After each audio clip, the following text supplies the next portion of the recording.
Às vezes, numa tarde qualquer, eu ficava me perguntando o que é que se esconde atrás dessas nuvens. Claro que não tinha nada, mas e se tivesse? E se alguma coisa saísse de trás? E se saísse? O que é que aquilo faria comigo? O que é que aquilo ali faria no mundo no geral? Era esse tipo de suposição que me fazia imaginar, que me fazia tentar conceber a ideia de algo assim realmente acontecer. Tempos depois eu acabei descobrindo um subgênero do terror chamado cosmicismo, ou horror cósmico. Se você clicou nesse vídeo, provavelmente você já deve saber o que é o cosmicismo, mas dando uma breve explicação, o horror cósmico ele postula a ideia de que a humanidade é insignificante em um universo infinitamente vasto. O universo, no geral, ele é indiferente e muitas vezes ele é hostil, sem uma presença divina ou um Deus misericordioso, piedoso e que zele pela humanidade. Pelo contrário, essas entidades que governam esse mundo muitas vezes trazem loucura a quem tenta descobrir sobre eles, ter o mesmo conhecimento que eles.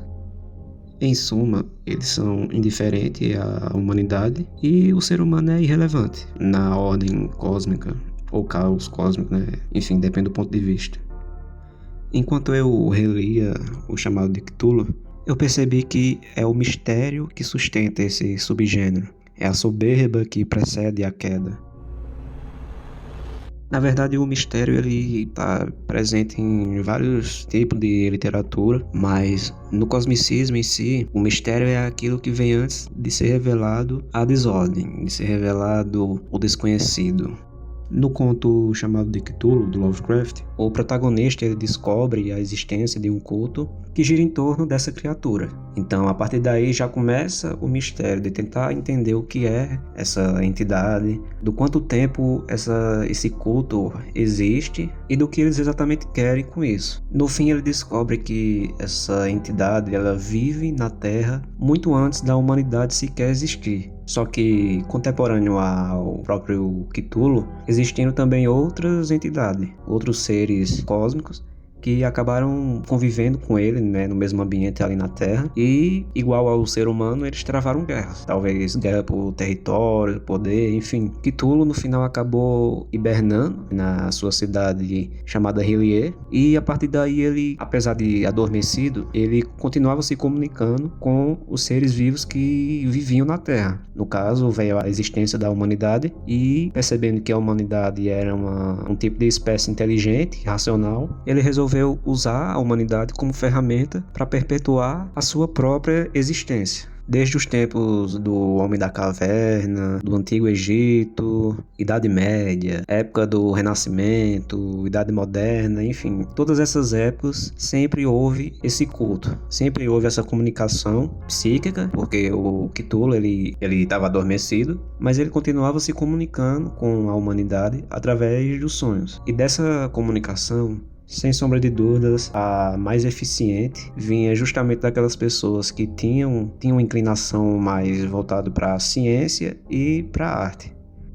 Era esse tipo de pessoa que conseguia imprimir melhor esses tipos de sonhos. Principalmente aqueles mais sensíveis, que eram os artistas, que recriavam, por exemplo, em estátuas de baixo relevo, como é citado na história. E é por causa deles que se tem registro desse culto e dessa entidade. Como é visto lá na história, onde o protagonista herda do seu tio-avô, esses registros de recortes de jornais e anotações do próprio professor, como que ele registrou de um jovem chamado Wilcox, que era artista, né? Ele tinha esses sonhos e ele esculpia no baixo relevo. E aí o professor falava com ele, né, diariamente, para anotar esses tipos de sonhos que ele tinha e descrever por detalhes. Enfim, estava tudo registrado ali nos papéis.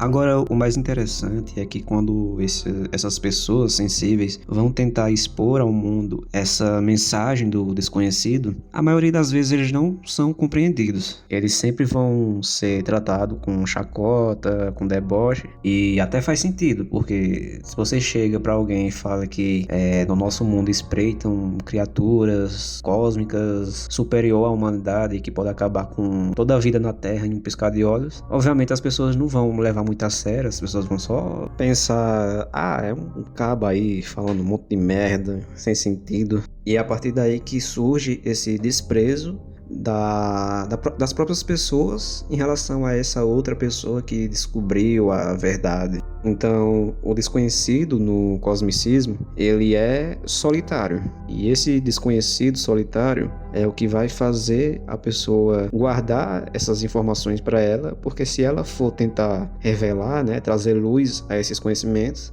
as pessoas simplesmente não vão levar ele a sério. O desconhecido nesse quesito, ele é inconcebível. Ele não é feito para alguém entender ou descobrir ele. Ele é algo totalmente novo. E é justamente por ser algo novo que as pessoas vão desprezar. Isso no cosmicismo é muito forte, principalmente vindo do próprio Lovecraft, que quando ele escreve sobre essas criaturas, ele está de uma forma ou de outra remetendo ao medo que ele sente pelo desconhecido na vida real, no contexto dele, onde pessoas de diferentes lugares do mundo e etnias foram viver naquela região norte-americana, e isso o Lovecraft enxergava como uma ameaça ao estilo de vida que ele vivia antes, aquele estilo de vida puxado mais para a cultura anglo-saxã, que ele considerava certo e ideal, tanto esteticamente quanto politicamente, filosoficamente. Então, para ele, conhecer novas culturas era considerado um caos, era considerado um presságio de algo ruim que viria a acontecer, que destruiria aquela ordem que ele considerava, né, uma ordem.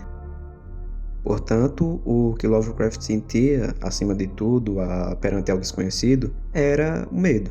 Esse medo irracional, e isso se retrata nas suas histórias. E nas suas histórias, o desconhecido, ele é extremamente solitário, porque ninguém pode conhecer o desconhecido, porque se isso chegar a acontecer, a pessoa ela vai perder a sua sanidade, ela não vai mais ser a mesma pessoa, basicamente vai ser uma bagunça na ordem que ela sentia, aquela ordem interna, aquela ordem espiritual, e que se essa ordem ela for contradita, vai virar um caos completo, que é exatamente o desejo dessas criaturas, né? Como o Cthulhu, por exemplo, que a ideia é trazer o Cthulhu de volta à Terra, né? Não de volta à vida porque ele não está morto, mas trazer ele de volta à Terra, e quando ele voltar à Terra, segundo as pessoas que cultuam ele, falam que ele vai trazer o pandemônio para a Terra e vai basicamente destruir tudo que há. Portanto, na literatura do Lovecraft, né, no cosmicismo geral, o desconhecido traz o caos, o desconhecido traz a ruína,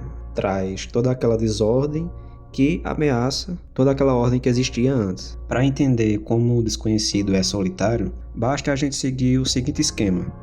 Se o desconhecido existe e ninguém sabe dele, significa que ninguém vai acreditar, porque como é que alguém pode acreditar em algo que ele não sabe que existe?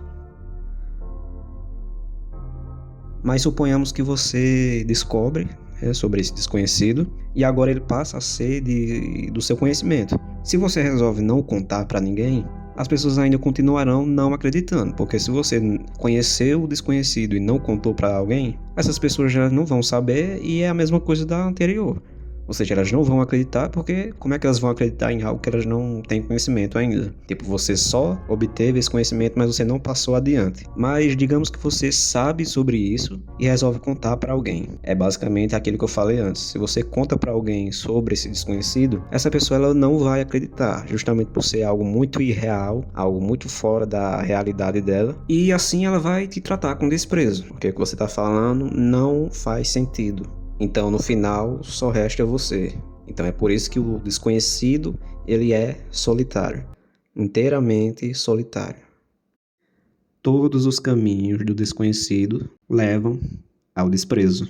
Mas assim, vamos agora, sei lá, chutar o balde aqui e pensar muito longe. Digamos que você revela, né? Você tem conhecimento do desconhecido, revela para as pessoas e elas não te tratam com desprezo. Como seria viver num mundo assim? Bom, é difícil imaginar um mundo onde a gente não viva o tempo inteiro em alerta. Porque se você sabe de coisas que espreitam atrás das cortinas do mundo, como é que você vai viver bem com isso? Como é que você não vai ficar maluco com isso? Que vai ficar pensando que a qualquer qualquer momento alguma coisa pode acontecer. O próprio autor, ele fala no começo da história do chamado de Cthulhu, ele diz o seguinte: quando encaixarmos as peças separadas do conhecimento, teremos revelado uma aterrorizante visão da realidade e de nossa desditosa posição nesse panorama. E diante disso, ou enlouqueceremos ou abandonaremos a luz para buscar abrigo na paz e na segurança da nova idade das trevas. Eu concordo com isso? Talvez sim, talvez não. O que ele não falou é que por mais que o desconhecido seja perigoso, entre aspas, né, porque ele só é um perigo irreal, irracional, porque você simplesmente não conhece ele, então como é que você vai ter medo de algo que você não sabe se realmente é bom ou não? Porque vale lembrar que essas entidades do mito de Cthulhu, né,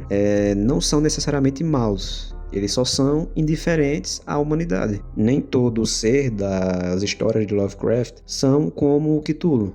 O Lovecraft ele escreveu sobre personagens, né, criaturas como Nodens, o pai do abismo, que ele trabalha em conjunto com a humanidade justamente para deter essas outras criaturas, como Cthulhu, Nyarlathotep. Porém, mesmo assim, eles ainda são indiferentes. Eles podem estar trabalhando em conjunto com o homem, mas em algum outro momento ele pode trabalhar contra o homem. Depende aí do propósito dessas criaturas. Voltando à dualidade, o desconhecido, ele não é necessariamente mal nem necessariamente bom. Então, como é que você pode temer a algo que talvez possa lhe fazer bem? Você só teme o que não conhece justamente porque você não conhece. E quando você conhece, você se acostuma. Se a gente vai enlouquecer ou buscar abrigo na escuridão, não dá para saber. Talvez, sei lá, se algum dia a gente descobrir vida fora da Terra, talvez a gente descubra. Mas até lá, tratar o desconhecido como ameaça só vai te deixar ainda mais solitário. A paz que você tanto busca não é temer aquilo que você não conhece, mas sim conhecer o desconhecido e se acostumar com ele.